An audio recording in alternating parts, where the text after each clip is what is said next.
ఖాళీ అవుతుందనే వ్యాఖ్యలు మాత్రం చాలా చర్చనీయాంశంగా మారాయి. రైట్, ఇదే అంశంపై డిబేట్లో పాల్గొనేందుకు మనతో పాటుగా స్టూడియోలో కాంగ్రెస్ నుంచి కాలువ సుజాత గారు, అదేవిధంగా కల్వ సుజాత గారు, అదేవిధంగా బీఆర్ఎస్ నుంచి బొమ్మరి రామూర్తి గారు జాయిన్ అవుతారు. ప్రముఖ విశ్లేషకుడు డాక్టర్ అందరి సత్యం గారు కూడా సిద్ధంగా ఉన్నారు. మేడం, ముందు మీతో స్టార్ట్ చేద్దాం. ఎందుకు మీకు బీఆర్ఎస్ అంటే అంత కోపం ఎందుకు? అసలు గతంలో వాళ్ళు అధికారంలో ఉన్నప్పుడు మీ పార్టీ ఎమ్మెల్యేలు తీసుకున్నారనా?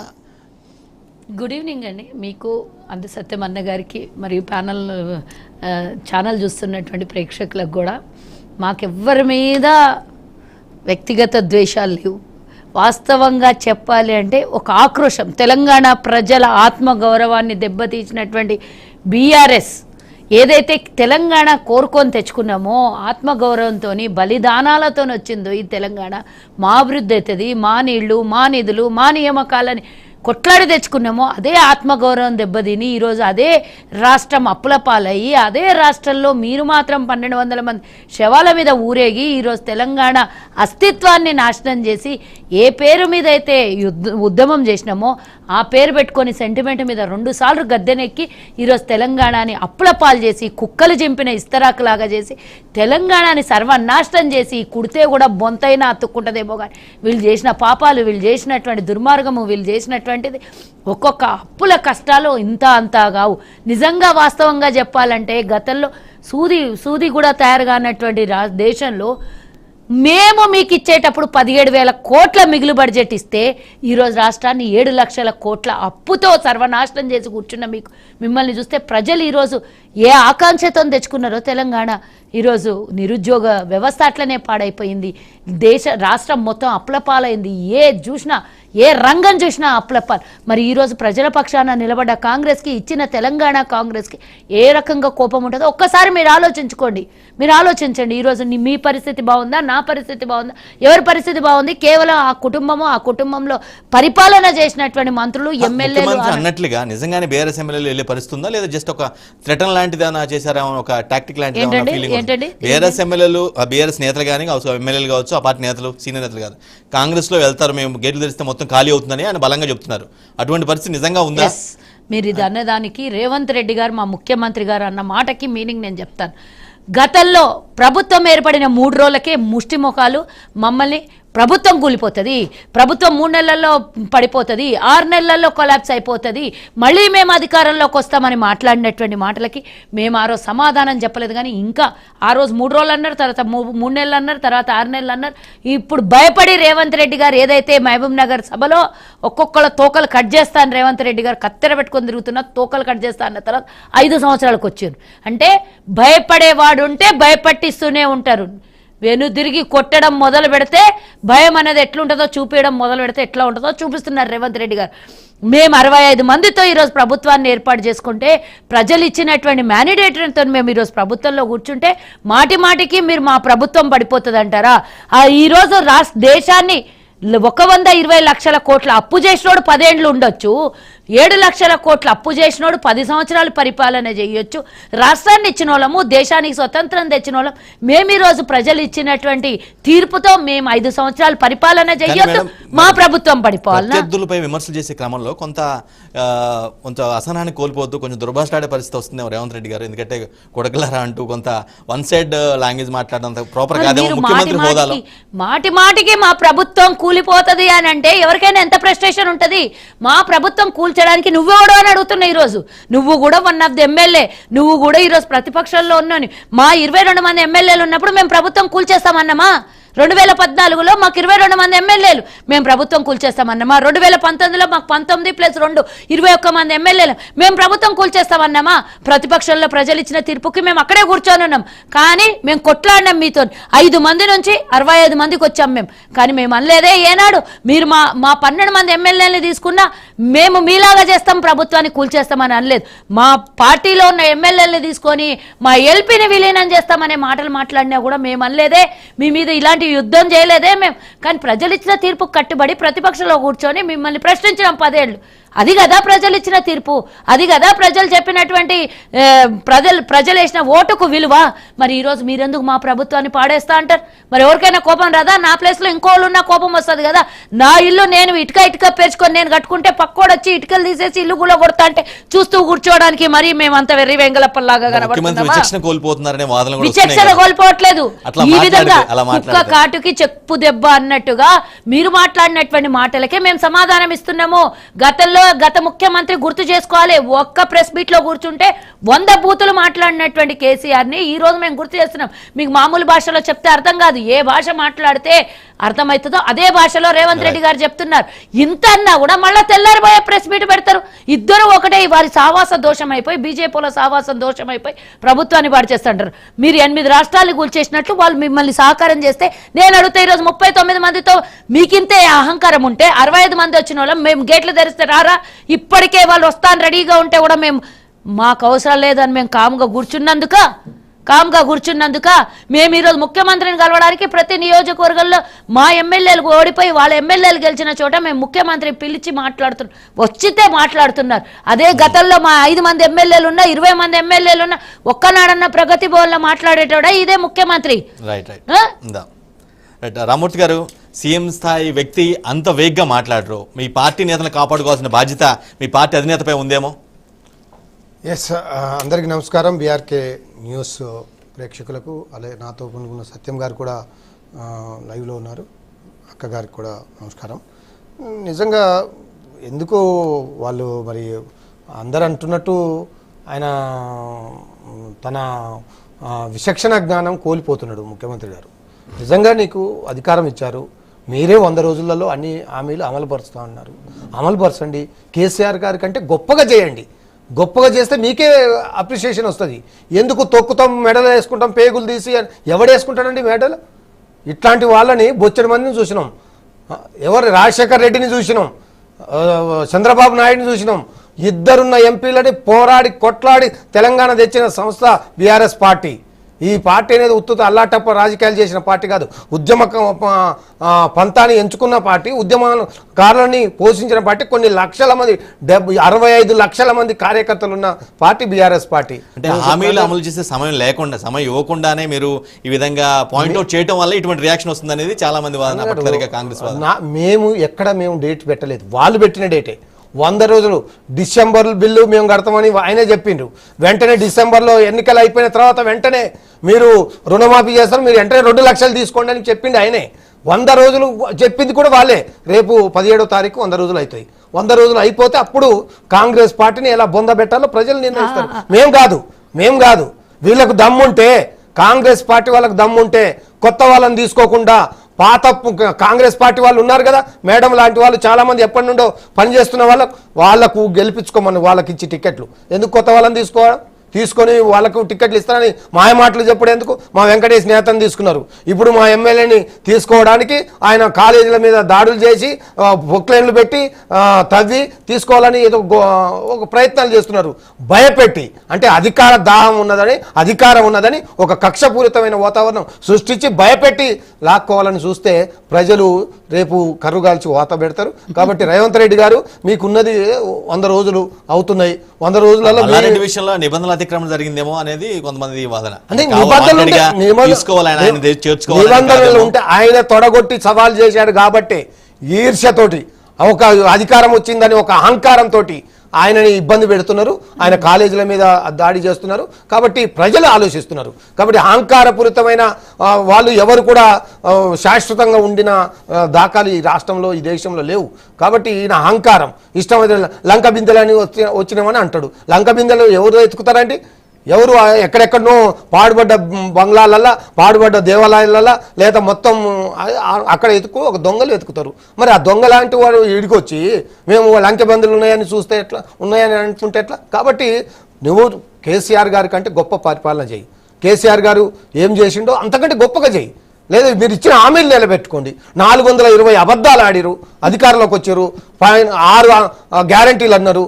ఒక్కటి కూడా ఎందుకు ఇవ్వలేదండి? 2500 మహిళలకు ఎందుకు ఇవ్వలేని? రుణమాఫీ 2 లక్షలు ఎందుకు చేయలేదండి? రైతుకు 15,000 రూపాయలు ఎందుకు ఇవ్వలేదండి? ఎందుకు ఇవ్వలేదండి? ముసలోళ్లకు పాపం వృద్ధులండి, వాళ్ళకు 4,000 ఇస్తానన్నారు, ఎందుకు ఇవ్వలేదు? ఆరులో 4 అమలైతే ఆర్టీసీ బస్సు ఫ్రీ, వాళ్ళకి ఇప్పుడు కట్టాల్సిన అవసరం లేదు, తర్వాత ఎప్పుడైనా కట్టవచ్చు.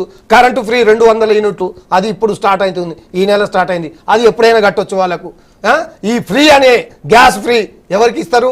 500 రూపాయలు, మిగతా డబ్బులు వీళ్ళే కట్టుకోవాలా, తర్వాత వాళ్ళకి ఎప్పుడైనా ఇవ్వచ్చు. ఇగో ఇలాంటిని మాత్రమే ముందు ప్రవేశపెట్టారు, అమలు పరుస్తున్నారు తప్ప డైరెక్ట్ గా మనీ ట్రాన్స్ఫర్ అయ్యేటి ఏదైతే ఉన్నాయో, పెన్షన్ 4,000 రూపాయలు, రైతు బంధు, రైతు బీమా, లేదా రైతు రుణమాఫీ, ఇవన్నీ లేవండి. రైతుకు డైరెక్ట్ మనీ ట్రాన్స్ఫర్ అయ్యే సంస్థ ఇంకా స్టార్ట్ చేయలే.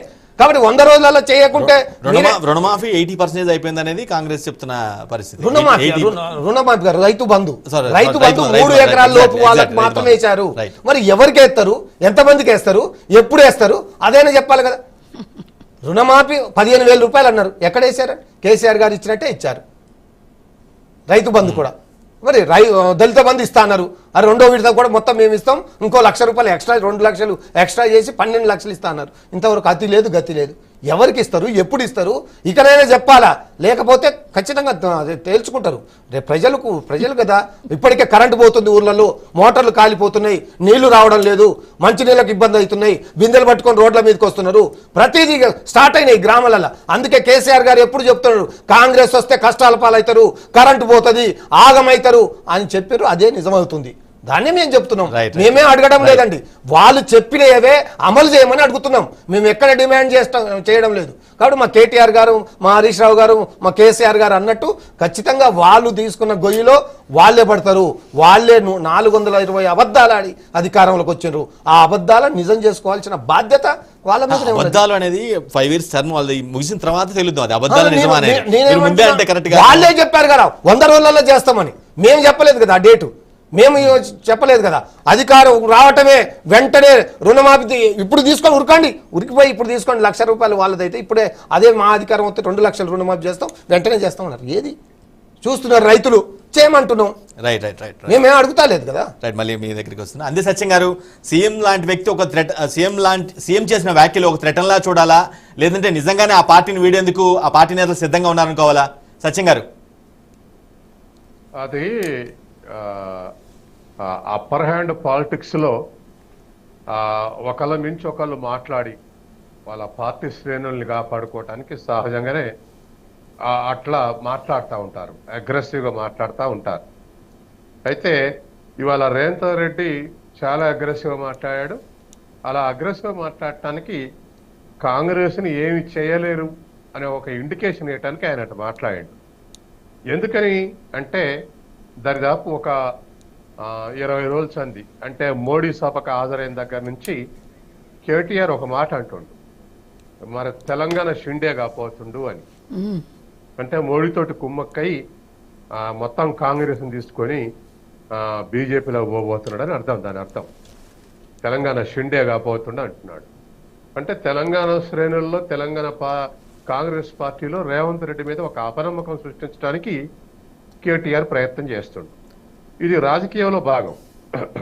నాకు ఈ పార్టీ అన్నదా లేదా, ఆ పార్టీ అన్నదా లేదా తో సంబంధం లేదు, కానీ అనే ఉద్దేశం అది. దానికి కౌంటర్గా రేవంత్ రెడ్డి ఏమంటాడు, అరే మన మోడీ అయినా కేడీ అయినా మా పార్టీని ఏం చేయలేరు అంట. అంటే కేడీ అంటే కేసీఆర్. కాబట్టి ఇవాళ ఒకళ్ళ మించి ఒకళ్ళు ఒక సైకలాజికల్ అప్పర్ హ్యాండ్ కోసం ఈ ప్రయత్నాలు జరుగుతూ ఉన్నాయి. ఇది ఒక అంశం.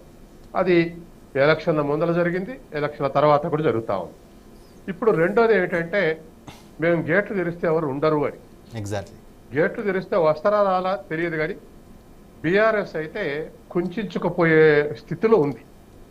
వాళ్ళు నిలబెట్టుకోవాలంటే ఈ ఎలక్షన్లు క్రైటీరియా కాదు.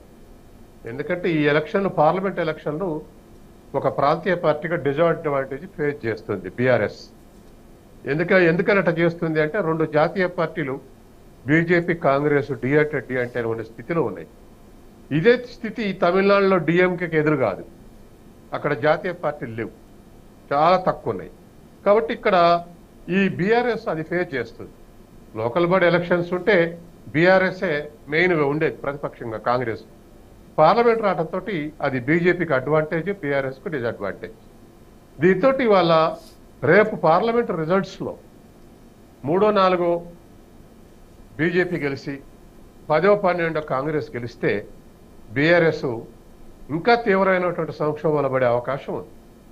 ఇప్పటికే భారతదేశంలో ఏ పరిస్థితి ఉందంటే అసలు ఎమ్మెల్యేలు గెలిచిన వాళ్ళు కానీ ఓడిపోయిన వాళ్ళు కానీ ఒక 5 ఏళ్ళు ఓపిక బట్టి చూసే స్థితిలో లేరు. ఓడిపోయిన వాళ్ళు మన పార్టీ ఉద్యమాల ద్వారా మళ్ళీ అధికారంలోకి వద్దామని ఆలోచించే వాళ్ళు లేడు. ఈ 5 ఏళ్ళు మళ్ళీ అధికార పార్టీలో పోతే ఉన్న ఆస్తులు రక్షించుకోవచ్చు, గత 10 ఏళ్ళలో సంపాదించుకున్నాయి, వాటి మీద దాడులు చేస్తే మనం ఎప్పటికీ రక్షించుకోలేము. కాబట్టి అలా పోయి ఈ రక్షించుకొని 5 ఏళ్ళు అయినాక మళ్ళీ అప్పుడు అవకాశాన్ని బట్టి చూద్దాం. ఏ పార్టీకైనా వర్తిస్తుంది, ఏ పార్టీ నేతలకైనా వర్తిస్తుంటారు అంతేనా? ఏ పార్టీ నేతలకైనా అదే ప్రాస్పెక్ట్ ఆలోచిస్తున్నారు అంటారు. హలో సచిన్ గారు అది మీరు చెప్పినట్టుగా చెప్పండి. ప్రతి పార్టీకే వర్తిస్తుందేమో ఆ విధంగా, ఈ విధంగా సులభం కోసం వెళ్ళిపోవటం. ప్రతి పార్టీకి, నేను ఒక పార్టీ అనలే. కాబట్టి ఇటువంటి సిచ్యువేషన్ వాళ్ళ పాలిటిక్స్ ఉన్నాయి. కాబట్టి రేపు బీఆర్ఎస్ పార్లమెంట్లో గనక 5-6 గెలవకపోతే ఖచ్చితంగా రిసీవింగ్ ఎండ్లో ఉంటుంది. ఎమ్మెల్యేలు చేరిపోవటం ఖాయం. అటు బీజేపీ ఇటు కాంగ్రెస్ అనేది మనం వాళ్ళ యొక్క అడ్వాంటేజ్ని బట్టి తీసుకుంటారు. కాబట్టి ఇవాళ ఉన్నటువంటి సిచ్యువేషన్లో ఇది పరిస్థితి. రేపు చాలా మంది గత 10 రోజులుగా 7-8 మంది ఎమ్మెల్యేలు ముఖ్యమంత్రిని కలిశారు. కలిసినప్పుడు ఏమంటున్నారు, మేము పనులు చేయించుకోవడానికి పోయినాం అంటున్నారు. అంటే పార్టీ మార్పుడు యాక్ట్ మన అనుసరించకుండా, తనకు వర్తించకుండా ఆ మాటలు అంటున్నారు. మానసికంగా ఇప్పటికే సరెండర్ అయినట్టు, మానసికంగా ఇప్పటికే ఒక అంగీకారానికి వచ్చినట్టు.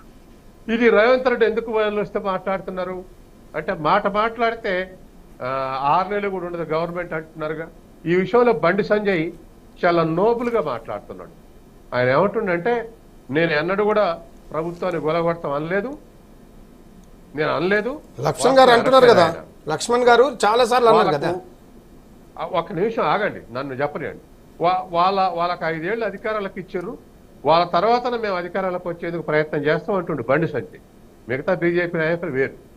కాబట్టి ఇవాళ 6 నెలల్లోనే కూలిపోతుంది, తర్వాత రేవంత్ రెడ్డి షిండే కాకపోతుంది అనేటువంటి ఒక అప్పర్ హ్యాండ్కి వస్తే కాంగ్రెస్ ఎమ్మెల్యేల లేదా కాంగ్రెస్ యొక్క నాయకత్వం యొక్క కాన్ఫిడెన్స్ తగ్గే అవకాశం నిజంగానే ఉండదేమో. కేంద్రంలో మోడీ ప్లస్ కేసీఆర్ గారికి కూలగొడతారేమో అనేటువంటిది. రెండోది, అటువైపు నుంచి బీఆర్ఎస్ నుంచి ఇటువైపు రాకుండా కాపాడుకోవటానికి ఇటువంటి అన్ని రాజకీయ ఎత్తుగడలు బీఆర్ఎస్ వేస్తుంది. దానికి కౌంటర్గా ఎఫెన్స్ ఉండటానికి రేవంత్ రెడ్డి మాట్లాడుతూ ఉన్నాడు. కాబట్టి వాళ్ళేమో 6 నెలలకు వెళ్ళిపోద్దంటే నువ్వు షిండే అవుతావంటే, ఈయనేమో మేము 6 నెలలు కాదు 10 ఏళ్ళు ఉంటాం, తర్వాత మేము గేట్లు ఎత్తే మీ వాడు ఎవడు ఉండడు అంటున్నాడు. ఇది మనం చూస్తున్నటువంటి పరిస్థితి. కాబట్టి రేపు పార్లమెంట్ ఎలక్షన్లో బీఆర్ఎస్ నర్వస్ చేయడానికి బీజేపీ కాంగ్రెస్ కొంతమంది ఎమ్మెల్యేలను చేర్చుకోవచ్చు. లేదు ఇది పార్టీ మార్పుడు ఇది వర్తిస్తుంది అనుకుంటే పార్లమెంట్ ఎలక్షన్ల తర్వాత 15/1/3 2/3 లేదా ఏదో ఒక విధంగా ఆ చట్టం వర్తించకుండా మారేటువంటి అవకాశాలు కూడా ఉన్నాయి. ఏదేమైనా ఇవాళ బీఆర్ఎస్ చేయవలసిన దానికన్నా 100 రెట్లు కష్టం చేస్తేనే నిలబడే అవకాశం ఉంది. ఎందుకంటే వాళ్ళకు మంచి పట్టు ఏమిటంటే, అర్బన్లో మున్సిపాలిటీలో ఉన్నటువంటి కౌన్సిలర్స్ దరిదాపు 75% కౌన్సిలర్స్ పార్టీ మారిపోయారు, కాంగ్రెస్లో చేరిపోయారు. అర్బన్లో దరిదాపు అది వాళ్ళకున్న స్ట్రెంగ్త్ 10%కి వచ్చింది. తర్వాత రూరల్లో సర్పంచులు కూడా వాళ్ళ టర్మ్ అయిపోయింది. మేము బీఆర్ఎస్ సర్పంచ్లు